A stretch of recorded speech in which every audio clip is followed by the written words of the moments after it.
Well, the Steelers had absolutely a great start to last season. We all know that, going at 11-0 for the first time in franchise history. They made it to the postseason where, yes, they lost to the Browns in the wild card round. And despite that, the Steelers are not the favorite to win the AFC North, nor are they the second favorite. In fact, they're behind the Ravens and the Browns. But head coach Mike Tomlin has a different idea about all of that. Here he is talking to our Bryant McFadden at Steelers training camp.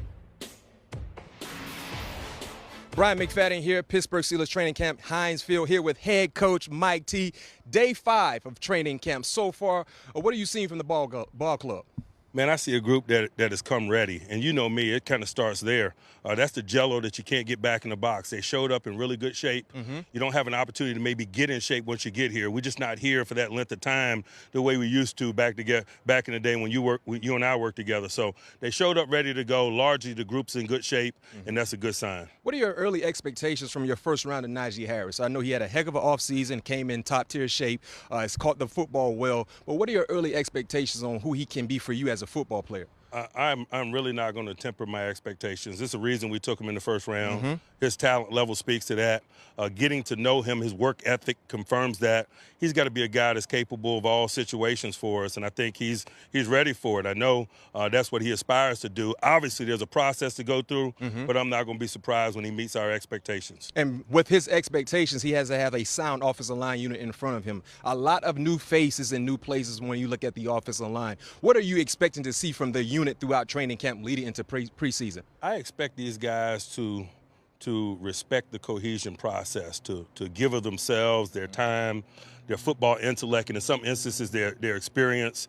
Man, we went out and acquired a guy like Turner, man. He's got a lot of experience to share with others, and he can aid in our collective development by sharing his personal experience. And so, you know how it is. You're not going to have unique results unless you have unique processes.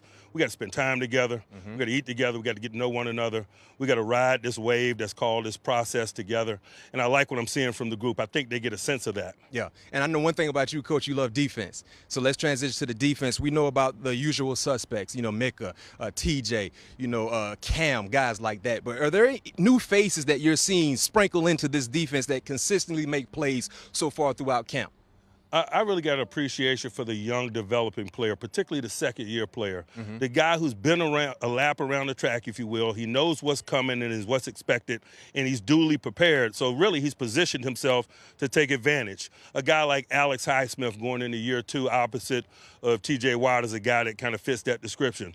Even though Devin Bush is going into his 3rd year, he missed a lot of time last year with the knee injury. So we expect to see his experience in terms of being part of our program show up more in his play, and particularly at his position where communication and being a traffic cop is a significant component of it.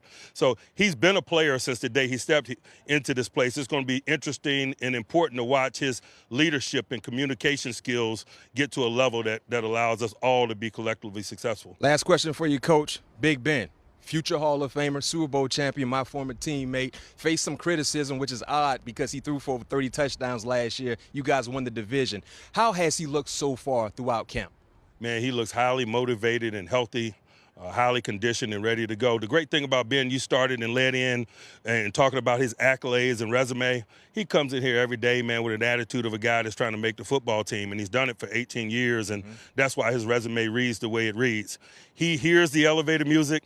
It motivates him, and I fully expect us to get the very best of him in 2021. No doubt, no doubt. You heard it here from Mike T. Keep providing the elevator music because they're hearing it, and they will use it as motivation. Back to you guys. Little smile there for Mike Tomlin. All right, let's take a look at notable Week 1 games in the NFL. You do get the Steelers going up against the Bills.